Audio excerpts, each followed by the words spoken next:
ये मतलब ये लोग सहयोगी मतलब मंत्रिमंडल में है, तो क्या ये झटका दे रहे हैं बार बार 227 को देखते हुए? जब मलाई भी खा रहे हैं तो झटका किस बात का?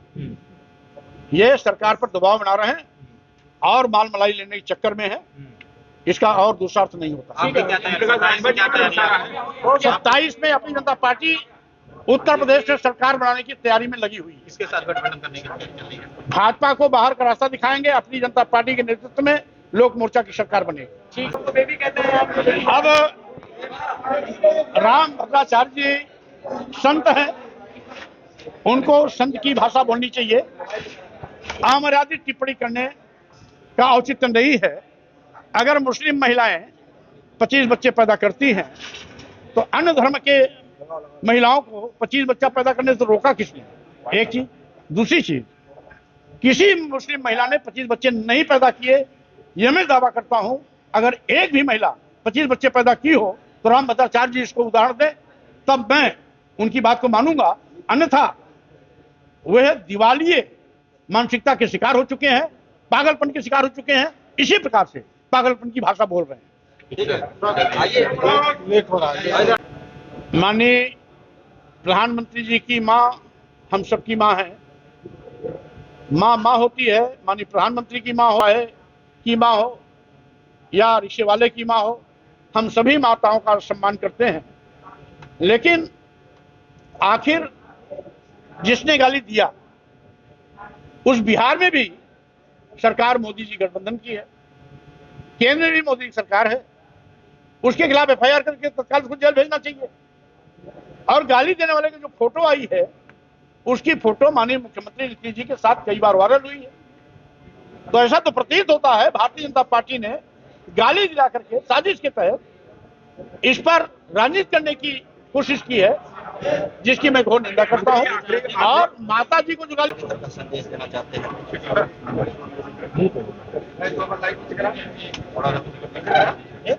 आज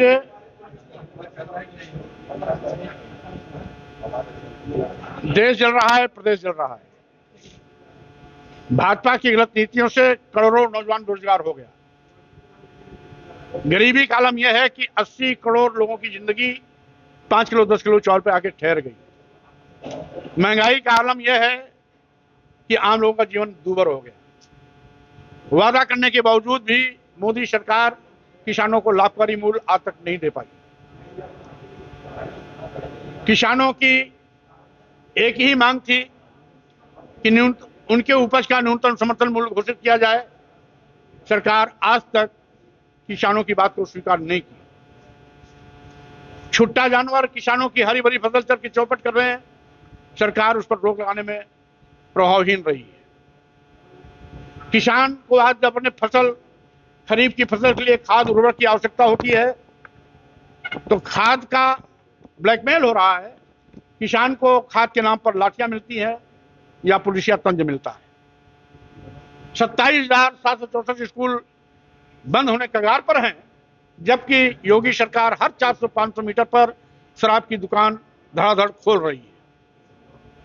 एक और सरकार की दुकान खोल रही है, दूसरी ओर उत्तर प्रदेश की कानून व्यवस्था ध्वस्त हो चुकी है। प्रदेश जंगल राज बन गया है। गुंडे माफिया अपराधी बेखौफ कानून की धज्जियां उड़ा रहे हैं, जिसके कारण पूरे प्रदेश में दलित आदिवासी पिछड़े समाज के नौजवानों की रोजाना आए गए दिन कहीं न कहीं हत्या हो रही है। बहन बेटियां बलात्कार शिकार बनाई जा रही हैं। धार्मिक उन्माद फैला करके कई मदरसे तोड़े जा रहे हैं, कई मजारें तोड़ी जा रही हैं, कई मस्जिदें तोड़ी जा रही हैं। मकसद इस सरकार का केवल इतना है कि हिंदू मुस्लिम उन्माद पैदा कर अपनी कमियों को छिपाया जाए और जनता का ध्यान भटकाया जाए।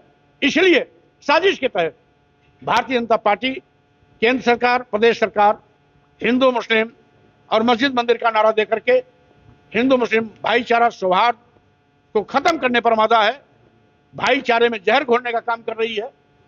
अपनी जनता पार्टी इन तमाम ज्वलंत समस्याओं को लेकर के संविधान सम्मान जनहितों का यात्रा लेकर के प्रदेश भ्रमण पर निकली है। 6वें चरण में आज हम बनारसी में हैं। इसके बाद हम आपके चंदौली जनपद से होते हुए गाजीपुर, मऊ, बलिया, आजमगढ़ से जा रहे हैं। 7 दिवसीय हमारी यात्रा है। इसके पहले 5 चरण की यात्रा हमारी पूरी हो चुकी है। ये 6वीं चरण की यात्रा आजमगढ़ में 21 तारीख को पूरी होगी और 21 तारीख को आजमगढ़ की यात्रा पूरी होने पर 42 जिलों का दौरा भी अपनी जनता पार्टी पूरी कर चुकी होगी।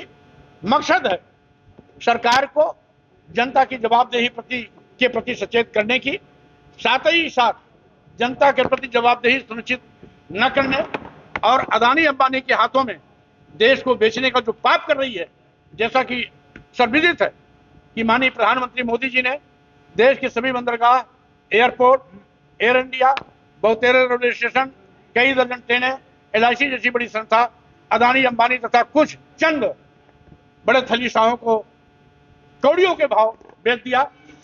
देश का बेचा जाना स्वाभाविक रूप से जाहिर करता है कि भारतीय जनता पार्टी सरकार नहीं चला पा रही है, इसीलिए अपने मित्र अदानी और अंबानी को सरकारी विभाग चलाने के लिए दे रही है। और ये देश के नौजवानों के साथ धोखा है कि जिस देश के नौजवानों को इन विभागों में सरकारी नौकरियां मिलने की उम्मीदें थी, उनका सपना तोड़ा जा रहा है, उनके अरमानों को गला घोटा जा रहा है।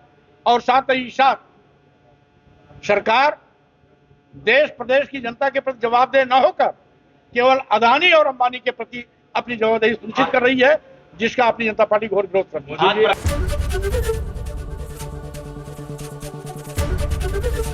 ABP गंगा, खबर आपकी, जुबान आपकी।